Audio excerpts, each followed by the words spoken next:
time in YouTube, and welcome to Times Analysis. Times Analysis is a series where we are going to be looking at Showdown teams for the particular tiers. This one in particular is a UU team that I've come up for you guys this time. But before we continue with it, I do want to give a quick apology to TCGO viewers.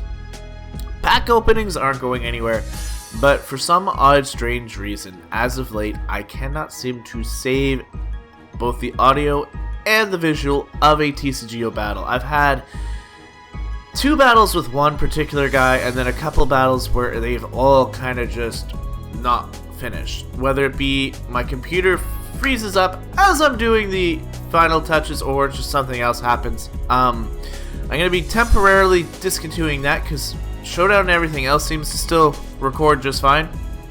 I know it's just a coincidence. By all means, I'm not actually blaming TCGO, but something's up. I'm trying to look into it. TCGO will be back, hopefully for Steam Siege, so don't worry about that. But for now, I'm going to show you guys some teams here. And again, for this builder, I am not the best team builder. I have just started really team building consistently. I'm mostly, as you guys seen, just a random battlers kind of guy, liking to learn my plays, getting used to that kind of stuff. But this is a series where I can learn, you guys can watch, and maybe give comments on it. I'm hoping you guys can get involved with it. Let me know what your favorite Pokemon is, guess what your MVP of that session is going to be. But with that, you're going to have to know the team. So, starting off, this team has been built around Feraligatr. The reason for Feraligatr is Totodile is actually my favorite Pokemon. I know I have Noibat plastered everywhere, but to the end of the earth, nobody will take Totodile's position away from me. So with that, Feraligatr is the captain of this squad. Now, I gotta go over the nickname. His name is Omega. There's a good reason for that. At the end of this game, if everything works properly, the last thing that you will see on my field is Omega. He will be waterfalling you, aqua jetting, ice punching after all those dragon dances he sets up. So he will be the biggest threat on this team, hopefully. So good old Omega is holding the life orb to boost that damage output. He's got that ability, Sheer Force, because who doesn't run a Feraligatr with Sheer Force these days? His stats are going to be 252 in the attack and 252 into speed, running 4 in special defense for... Yep. And I'm running him as a Jolly set because with the Dragon Dance, he can do a lot of damage, and I do want him to outspeed things before he actually gets set up. Our next Pokemon is Thornton the Nidoking. You guys can pretty much guess if you guys are a Final Fantasy fan like I am. Thornton is from Final Fantasy. He is rocking the Choice Scarf. He is not Poison Point. He is Sheer Force as well, which is a scary combination. Running the Earth Power, Sludge Bomb, Ice Beam, and Thunderbolt for all coverage across the spectrum. And he is running the 252 special attack, 252 speed for the defense. He is a modest because he is Choice Scarf. I don't need the additional speed, so the modest variant will give us a little bit more boost to the power. Our first defensive mon is going to be Inukase. My Japanese is terrible, so if I pronounce that wrong, I apologize. But I'm going to call him Ino. Ino has the Rocky Helmet Intimidate. He is a defensive set running the 248 HP, 252 defense, and he's got a little bit of attack investment for that nice little hit. Running the Morning Sun for longevity, Extreme Speed for priority, Flare Blitz for stab, and Will-O-Wisp to make my opponent have a little bit of, burning passion. Moving on to Chalice, the Whimsicott. I wanted something creative for Whimsicott's name, but unfortunately, the names for fabrics and cottons aren't all amazing. In my opinion, they aren't all that original. So I went Chalice. It is a type of fabric. He's rocking the Leftovers. Got the ability Prankster, so any non-hitting moves will be able to go first.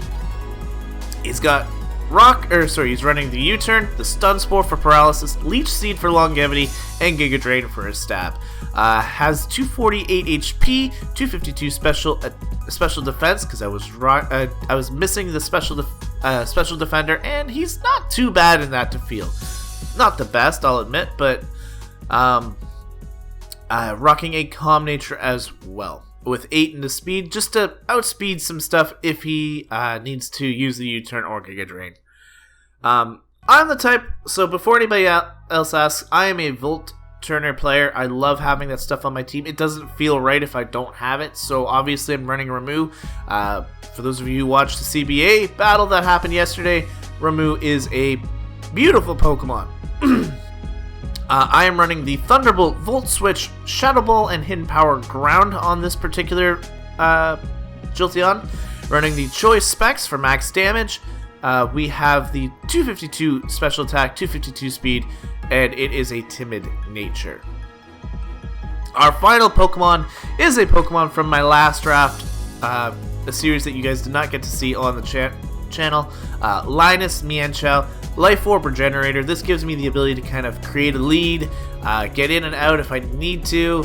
He's got U-turn, Drain Punch, Knock Off, Poison Jab. So I needed a knockoff user. I know right off the bat I am weak to rocks. And I don't mean in the sense of my Pokemon being weak. I mean in the sense of I can't get rid of anything that actually sets up on me. So don't get me wrong there. I already see that. But I think we're going to have a lot of fun. We'll be able to put a little bit of pressure on. And again, this is my first team that's just more for fun. Feraligatr is an amazing Pokemon. I'm hoping that the team can benefit him. I do have a core in Feraligatr, Arcanine, and Whimsicott. Whether or not it works is beyond me, but we're going to try out. And hopefully we're going to have a great time. We will do 2 battles. Not with people this time. I'm just going to use people from Showdown to kind of help me ladder. And we'll see how well we can do in these next couple days. This series will be taking over for deck analysis, and the battles will be taking over for TCG battles temporarily. If everything works out, I might be able to get both series running back to back once everything is fixed up and ready to go. But for now, this is your fill-in until I can get TCGO content back up and running. So I do apologize, guys. I hope you guys can enjoy this content just as much as you have the other stuff. It means a lot to me as well because I am an avid Pokemon player and I do love battling. So it'll be really nice to see if you guys actually support this just as much. But with that, thank you guys so much for watching. I hope you guys come out to the battles because this is going to be a fun little game. But until then, time out.